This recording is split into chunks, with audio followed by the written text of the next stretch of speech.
the Salem Tiger football pregame show on KSMO Radio and online at KSMORadio.com, featuring Tiger Talk with Coach Brian McNamee and Stan Stevens. Tiger Talk comes up next in just a moment. It's hard to move to a new town. And a new school. Thanks to Total Wireless, I got him the phone he wanted on the best 4G LTE network for a lot less. And I got 5 gigs of free data. Move to Total Wireless. It's $35 a month with 5 gigs of 4G LTE data. And now, for a limited time, when you purchase a new line or bring your number, you'll get a month's worth of free data. That's 5 gigs of data that never expires for each new line. Total Wireless. Total confidence. Please refer to the latest terms and conditions at TotalWireless.com, now through September 30th. Requires activation with qualifying plan. Minimum $35 per 30 day. It's time for Tiger Talk, featuring Stan Stevens and Coach Brian McNamee. Heard prior to all Salem Tiger football games, now Tiger Talk on KSMO. Welcome to Tiger Talk. Stan Stevens and Coach Brian McNamee. Coach, Salem Tigers traveled down to Thayer and got off to kind of a shaky start. A little flip by Chandler Gray, intercepted, taken in for a touchdown.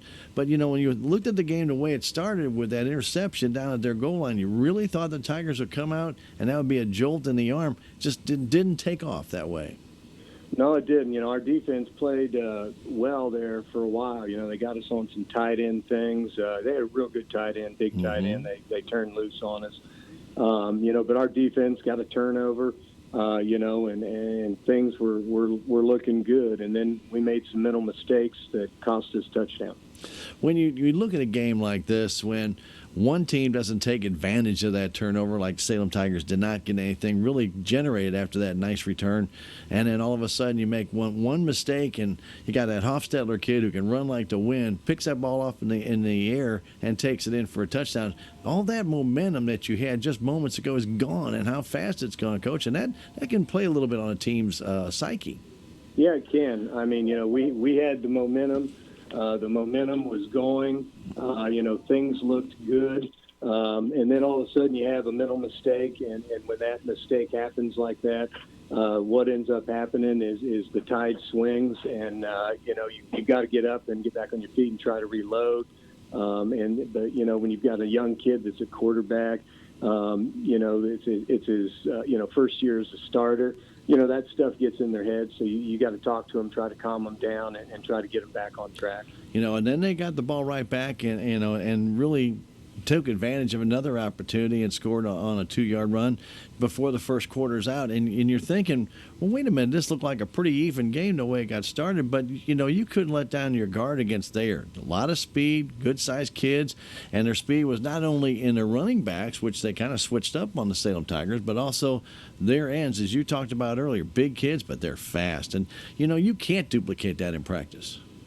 No, you can't. Like I said, you can never simulate that type of speed that you're going to see on those Friday night games, you know, with the kids in practice. And, you know, he had Thayer's a good football team. You know, he had big tight ends for targets, and he had a lot of speed in the backfield. And, you know, trying to contain those kids in levels, that's what you do. You know, they're good backs. They're going to get out on you. You know, you try to contain them. You know, you try to slow them down. So when you look at a game like this with Dylan Poulette, we really knew that he was one of the guys that they were going to probably focus on, and the Merzler kid. But I don't think anybody really thought about Hofstetler on that end around, and that was really kind of a you know, one of those sneaky quick plays because, man, he was around that corner in no time, Coach. Yeah, he was. You know, like I said, you've got some young guys playing on defense, and that was one of those things that they had to learn on Friday night, and unfortunately it didn't go in our favor. You know, the end around, you know, we didn't keep contained. You know, our secondary started to flow to the football, and, you know, that's one thing that has been, you know, definitely a plus for our defense this year is their aggressive nature. They play very aggressive, and they flow to the ball, and they started to flow, didn't stay at home. He comes around the end very rapidly, and, you know, we're out of position, and he goes and scores. When you look back on this game defensively, Coach, and you know, I thought Salem Tigers did a pretty good job. I think they just wore down. It was a hot night. It was very humid. You're down that hole at Thayer where there's no air movement whatsoever. And, you know, when you're not on offense and you're playing defense, and the way Thayer was running the ball, just methodical, you know, 3, 4, 5 yards at a time, that defense is going to get wore out. And it's hard to try and come back against a team that's doing that because they know they've got to the position where all they need to do is keep running out the clock. Yeah, we got ourselves in a situation where our offense wasn't on the field, and we're a ground control team that's got to be able to move the sticks, and when you put the defense on the field for as many minutes as they were on the field, they start to wear down. And again, Thayer is one of those types of teams that will chew those sticks 3 yards at a time, 4 yards at a time, and just put together those very long drives. And our offense has to be able to get on the field and do the same thing, so our defense doesn't spend the whole football game on the field trying to play great defense. Anytime you put a defense on the field that long, a good offense is going to find a way to score, or they're going to wear you down.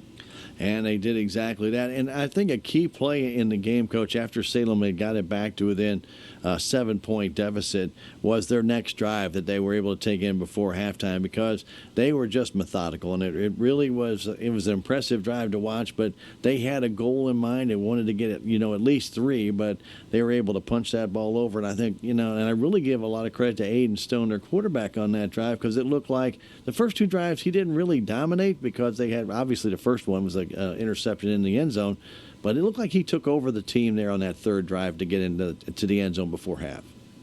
Yeah, he's one of the best players in the SCA as far as an athlete goes, and he settled in, did a real nice job. Our defense did a real nice job putting him in those third and shorts, but then they were able to convert and keep the drive going. And, it was a very well scripted drive. They worked in the boot pass. They worked in the counter. They worked in just about their whole offense. They didn't find one thing and just stick with it. They kept you guessing. And, from a defensive standpoint, the kids had to play defense, because it got to be a situation where you couldn't risk some of your blitz packages and things like that, because there was not a prediction of what they were doing. They put together a very good drive right before half. When we come back, we'll talk a little bit about the offensive side for the Salem Tigers when we return with Tiger Talk right after this. We'll be back with more Tiger Talk after this. Reality check number 22. On a scale of 1 to 10, shouldn't customer service be an 11? At Town & Country Bank, we have a solution for that. Walk into any Town & Country and you'll feel welcome right away. We're your neighbors. If you're a customer, we'll probably even call you by name. It's just what neighbors do. Town & Country Bank. Smart, friendly solutions. Member FDIC. Welcome back to Tiger Talk. Stan Stevens, Coach Brian McNamee, Coach Salem Tigers. Did take advantage of an opportunity when Thayer went for it on 4th down. The Tigers were able to stop that play, got the ball, and what was their best drive, and it was only a 32-yard drive, but it was a nice drive in which you mixed up a few things, and a nice run by Chandler Gray got you in the end zone, cut that deficit down to 7, and it looked like the Tiger offense was going to take off. Yeah, at that point in the game, we'd put some things together with some things that we'd seen with our end zone camera that we thought we could do. And, Chandler did a nice job of executing that drive, keeping them guessing. We went kind of off of some of our standard formations, and we caught them in a situation where Chandler was able to get the pull and get the score for a touchdown. The offensive line did a great job on that play, sealing that edge so Chandler could get around.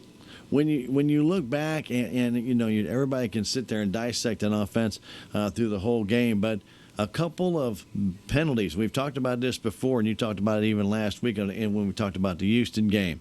You go from 3rd and 1 to 3rd and 6. That changes the whole philosophy of what your offense is trying to do. You've gotten that 3rd and short, and all of a sudden somebody jumps, somebody moves, there's a hold, and it really sets you back. And that happened at Salem Tigers 4 or 5 times in this game. Yeah, again, we face that 3 steps forward, 4 steps back scenario. Mm-hmm. Our offense is geared to, move the sticks, and we're geared to be where we need to be moving the sticks. And we have a mental breakdown, by a player, and, we end up instead of 3rd and 1, we're 3rd and 6. Or we pick up 8 yards on 1st down, and it gets brought back, and now you're sitting at 2nd and 15. Those types of plays are, what I call drive killers, because you start to get that momentum, you start to move things, the kids start to build that confidence up, and then you get that shot in the foot that backs you back up again. and put you in that bad situation. 3rd and 1, you can do a lot of things with the football. 2nd and 15, is not a good place to be. When you right after Thayer scored in that right before halftime, we had 1:55 to go, and the Tigers actually moved the ball well, kind of ran out of time. But you knew you were going to get the ball back to start the second half.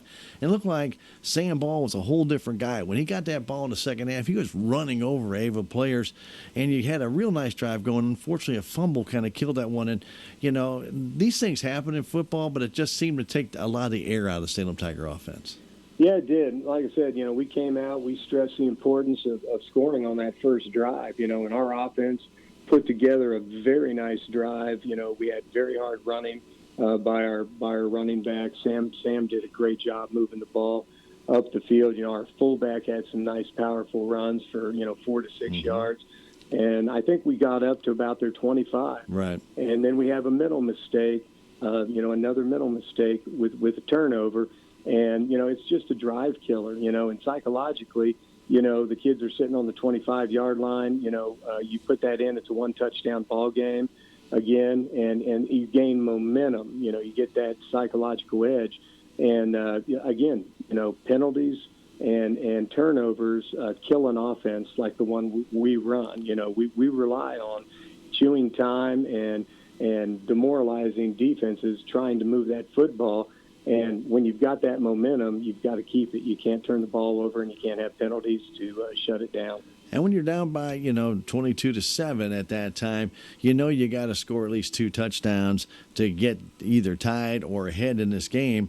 And, you can kick field goals, but field goals aren't going to get you there because you're not going to get that many possessions the way Thayer was running the ball. So everything that was happening in this game, you could kind of see how it was going to have to work out in the third quarter where it was more of a chess match. And when the Tigers fumbled on that long drive, you just thought something bad might happen, and then when they did that end around with Hofstadter and he just ran like the wind down the sideline, Coach, it kind of looked like it took a lot of the air out of the sails of the Tigers at that time. Yeah, it did. Our kids are they understand our system, and they understand that we are a run-first team, running the football, and they also understand it takes time to march the ball up the field. And when you got to go to your passing game, and you're down, 3 strikes, and you've got to throw the ball every play, that puts a lot of pressure on your offense, and because that's not what we want to do, and the kids understand that. They're smart enough to understand our system. And we talked about it before the game. SCA football. This is a Thayer-Salem game. It's crunch, it's bump, it's hit, it's drive through these guys. You got guys that are getting, they're playing defense, they're making tackles, they go back on offense, and they're trying to put something out, and they're getting pounded there. Injuries happen. You're going to get people that are beat up a little bit. It slows the things down. Coach, it's just part of what football is in the SCA. Yeah, it is. Every team in the SCA this time of year has some kids banged up. We're banged up. We've got some things we're working through. We've got some kids we're having to put in some different positions, and when you put kids in different positions, it messes with your timing. It messes with how that team gels on the field. It messes with the tempo. And we've already, started the season with a lot of new kids and a lot of new faces. And then when you have to start mixing that up and putting more new faces and new bodies in positions because you're banged up, it messes with it. You reload, which is what we're doing this week. We're trying to get those kids ready to play on Friday that we got to play. And get them in those positions and speed up the learning curve. That Friday night experience is invaluable, Coach, but when you only have 3 or 4 games at one position, and then because of injuries or because of attrition, you have to move somebody to a different position, it's like starting all over for those guys who are just starting, and it makes it a little bit harder for those guys to get acclimated. Even though they got some experience in a different position, there's different responsibilities. Yeah, there is. And like I said, the learning curve's big on Friday night football. And, when you put these kids in a new position and do some shuffling around to try to get what you need, you're back to square one kind of teaching these kids all over again. You spend your whole summer camp and the first couple of weeks, getting your team to come up with an identity, getting those kids to get a tempo, getting them to work together, play as a unit. And then when you start taking this puzzle piece out or this puzzle piece out and start putting those in, things just don't fit right for a while. The kids are working hard. The kids we're filling in the slots with. They're working hard. They're learning as fast as they can, and we're just going to keep plugging along with them. And they're going to have to learn on Friday nights.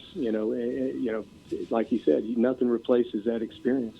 When we come back, we'll talk about tonight's game with the Ava Bears, and we return on Tiger Talk on KSMO Radio. We'll be back with more Tiger Talk after this. There's a place for do-it-yourselfers with everything for your car or truck. This week at K&H Auto Supply in Salem, check out the Bosch digital timing light that you can pick up for just $89.99 and a Performance Tool 67-piece bit set for only $7.99. That's at K&H Auto Supply, your Parts City Auto Parts store right here in Salem. Parts City, yeah, Parts City, Parts City. Welcome back to Tiger Talk. Stan Stevens, Coach Brian McNamee, coach the Ava Bears and Salem Tigers. These two teams go at it every single time they play. Doesn't matter what their records are. You know it's going to be a physical football game. I know it's going to be a physical football game, and so do the kids. Going to be a hard-hitting game, and this is a very important game, though, in the SCA. Yes, it is. I mean, the Ava Bears have built a great football program up down there. They are smash mouth football at its best. They're going to come at you with options and counters. Defensively, they're going to bring the house at you, and they're just going to keep going. They are. It is SCA football, and Coach Swafford does a great job with those kids, getting them motivated, and they just keep coming at you. One of the things about Ava, they're going to run the ball at you, but as soon as you forget about the pass, they'll burn you with it, and that's something that they have done in the past against numerous teams, Coach, and that's something that Salem Tigers got to be aware of. Yeah, they possess probably the best team speed in the SCA with the running backs they have. They've got some all-state track athletes, and they've got a seasoned quarterback in Caleb Johnson. Caleb, I think, started some games as a freshman for him through attrition and some injuries, his freshman year. He was a starter as a sophomore. He's a starter as a junior, and he's in for his senior year. He's got an SCA championship and a district championship under his belt. And he is a kid that's not afraid to throw the football. And Coach Swafford is not afraid to call him throwing the football 2 or 3 plays in a row. We've seen it this year on film. He's a good quality quarterback that can run the option, but he's also a poised enough quarterback. He's not going to hurt himself by throwing interceptions. He's a kid that'll run with it if they're covered, and if they're open, he's going to throw it and put it on the money. It's the defense for Ava that gets very aggressive, Coach. What do we expect to see from them? They're going to play. It's a type of 4-3 defense. And they're going to have 3 guys nose in the dirt, and they're going to try chopping our linemen's legs out from underneath of them. They're very effective at doing that. They've got some spots you can get to and run the football, and that's what we're going to attack, offensively. But, yeah, they're going to come at you. They've got one of the best linebackers in the SCA. He was an all-state kid, and Caden Myers playing middle linebacker for him. He also starts at fullback. And he flies to the football. He reminds me of Sam Ball that we have. He's just got a nose for that football, and he loves to hit. And they're going to chop our linemen down and try to let these linebackers flow and get to the ball carriers. All right, Coach. Well, the best of luck tonight against the Ava Bears and SCA play. Good luck, Coach. Thank you. Stay tuned. Tiger football, it is next. You've been listening to Tiger Talk, heard before every Salem Tiger football game with Stan Stevens and Coach Brian McNamee. Did you know that almost 60% of women in Dent County have never had a mammogram? That needs to change, and your friends at the Salem Memorial District Hospital are determined to change that with their new 3D mammography machine. And don't let finances be a concern. The hospital can offer you financial assistance to help pay for your mammogram. For more information or to schedule an appointment, call 729-6626 and ask for me, Julie Malone. Salem Memorial District Hospital. Every patient, every encounter, every time.